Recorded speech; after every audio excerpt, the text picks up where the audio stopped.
I am not that huge on the first Blade Runner movie. I know that it's a cult classic and that I'm supposed to like it, but I just wasn't that into it. I watched it once and I didn't really pay that much attention. I have an understanding of the plot and kind of have an idea about thematic stuff from other people, but I don't have my own take on it. It's this big, long movie, and I don't really want to watch it again.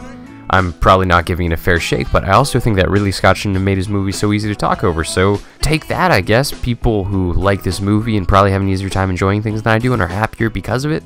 Because of my reaction to the first movie, I was pretty surprised when I walked into a theater last October, sat down in a seat, and approximately 2 hours and 44 minutes later, felt emotionally moved.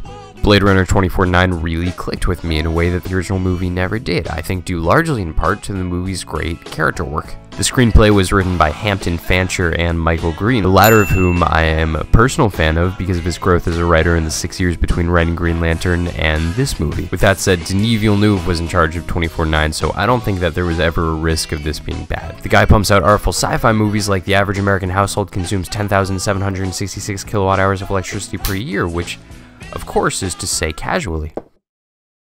Officer K, played by Ryan Gosling, is the star of this one, and at the beginning of the movie, he's in a weird place in his life, mainly because he's a robot and has an internal belief that he doesn't have any control over his life because of that. K is a Blade Runner, meaning his job is to kill other robots, which you might imagine would be morally compromising for him. We don't see him deeply question what he's doing, but we also know that he doesn't really enjoy it. Please don't get up. Dave Bautista's character, Sapper Morton, confronts K about this at the beginning of the movie. How's it feel? Killing your own kind, because you've never seen a miracle. Sapper is basically accusing Kay of not having any personal beliefs, of just following orders because he's never seen anything that would make him question them, which is true. Kay doesn't have any deeply held opinions because he's been told his entire life that he's not supposed to have them. As far as he's aware, he has a programming which he has to follow, and that's his only purpose. He has no sense of control. He just does what other people tell him to, and he can't break free of that. Kay doesn't have autonomy because he deeply believes that he does not have autonomy. If you spend your entire life being told that you're not human, you'll believe it. You've been getting on fine without one. A soul. Kay's relationship with Joy is really weird because having romantic relationships with computers is naturally an uncomfortable idea, but it does make sense for the character. In a world where he has no sense of control, Kay's only outlet for expressing control is in a relationship with a digital woman who is whoever and does whatever he wants. It's the only way for Kay to feel like he's in control of any aspect of his life. It's also why he's not that into other replicants or people, because a romantic relationship with someone else who also has agency would mean losing the only source of his agency, at least to him. You don't like real girls.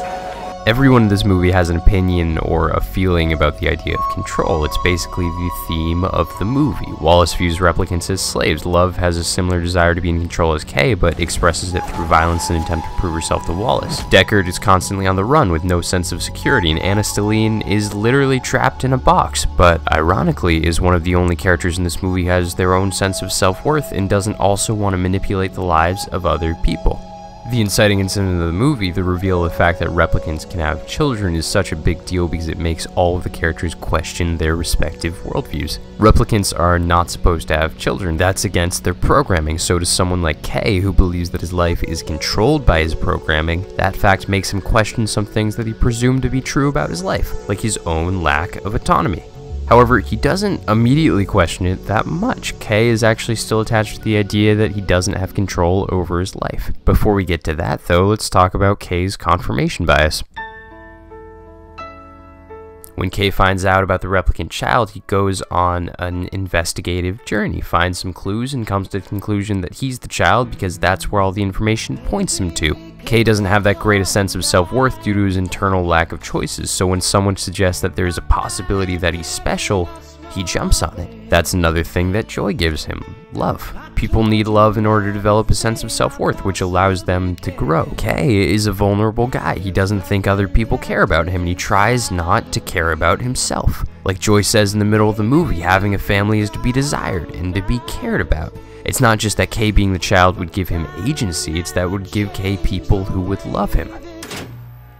However, when Kay assumes that he is the child, he's neglecting the fact that if he's not the child, that he still has the ability to make choices. He's putting a lot of stock in the idea that he's special because of a trait that he may or may not have instead of the traits that he does have, relinquishing control over himself to fate. not to himself, which he has a tendency of doing. Kay's job is to listen, not to think. I wasn't aware that was an option, man.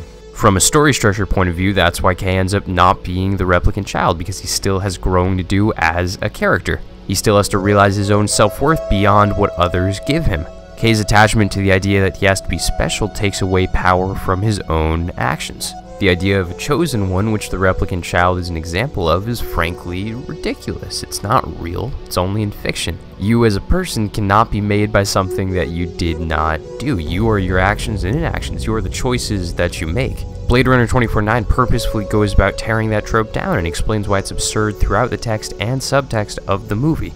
Kay, when told that he's not the child, has just watched Joy die, meaning that everything in his life that gave him any sense of self-worth is gone.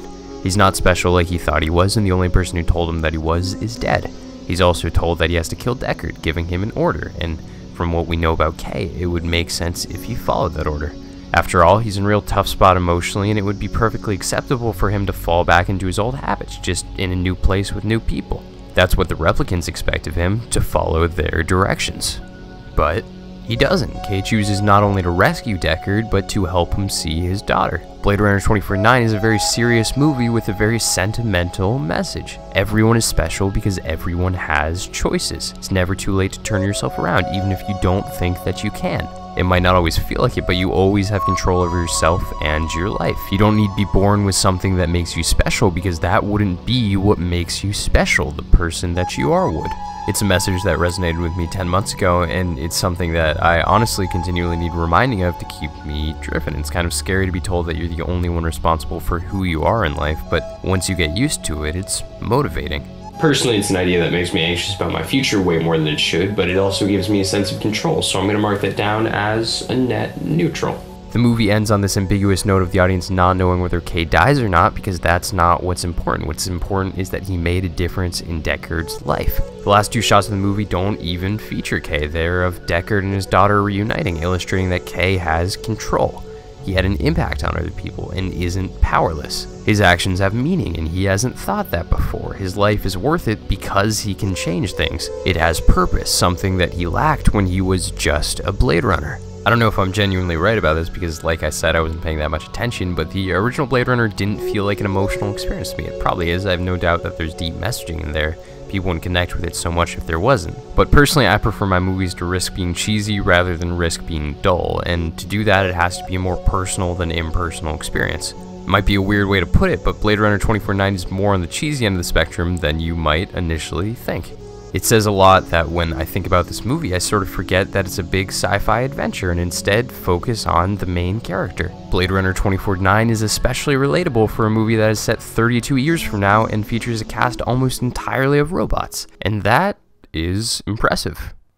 Hey, guess who's back? It's Ben Bortner with another end segment. Are you guys feeling the itch to like and subscribe? Because I'm feeling the itch to tell you to like and subscribe, because that's what you're supposed to do at the end of these end segments. I'm really trying to figure out a way to subvert the traditional end segment pieces while still retaining the telling of people to like and subscribe. So I think I'm just going to make this end segment about the idea of liking and subscribing. What does it mean to like? It means to press a button? No. It means that you enjoyed something. It means that you found value in something. So did you find value in this? If in that case, like or not? Because, you know, in often cases, liking is a superficial action. Subscribing to someone's content, subscribing to someone's viewpoints. What does that even mean? To agree with someone? We shouldn't just agree. We should make our own points. Jeez. Alright, well, I'll see you guys next time. We're going to have another philosophical discussion at the end of these videos, so just you wait.